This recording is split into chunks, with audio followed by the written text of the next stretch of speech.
ദാവീദിൻ്റെ പ്രാണസ്നേഹിതനായിരുന്നു ശൗലിൻ്റെ മകൻ യോനാഥാൻ. എന്നാൽ ശൗലിനോട് കൂടി യോനാഥാനും മരിച്ചുപോയിരുന്നു. ആയതിനാൽ യോനാഥാൻ്റെ നിമിത്തം ദയ കാണിക്കേണ്ടതിന് ശൗലിൻ്റെ കുടുംബത്തിൽ ആരെങ്കിലും ശേഷിച്ചിരിക്കുന്നുവോ എന്ന് ദാവീദ് അന്വേഷിച്ചു. ഒടുവിൽ യോനാഥാൻ്റെ മകൻ മെഫീബോശത്ത് ഉണ്ട് എന്ന് അറിഞ്ഞു. അവൻ 2 കാലും മുടന്തുള്ളവനായിരുന്നു. ദാവീദ് യോനാഥാൻ നിമിത്തമുള്ള ദയ അവനോട് കാണിച്ചു.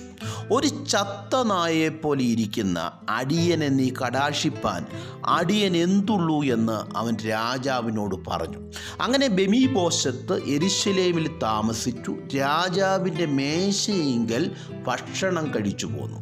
ഞാൻ അംഗവൈകല്യമുള്ളവനാണ്, പരസഹായമില്ലാതെ നടക്കാൻ കഴിയാത്തവനാണ്, എൻ്റെ ഭാവിയെല്ലാം അനിശ്ചിതത്വത്തിലാണ്, എന്നെക്കൊണ്ട് ഇനി ഒന്നിനും കഴിയത്തില്ല, എൻ്റെ ജീവിതം ഉയർച്ചയില്ലാതെ അങ്ങനെ തന്നെ അവസാനിക്കും എന്നൊക്കെ നിന്നോട് തന്നെ പറയുമ്പോൾ, മെഫീബോശത്തെ, നീ അറിയാതെ നിന്നെ തേടിയെത്തുന്ന ഒരു രാജാവുണ്ട്.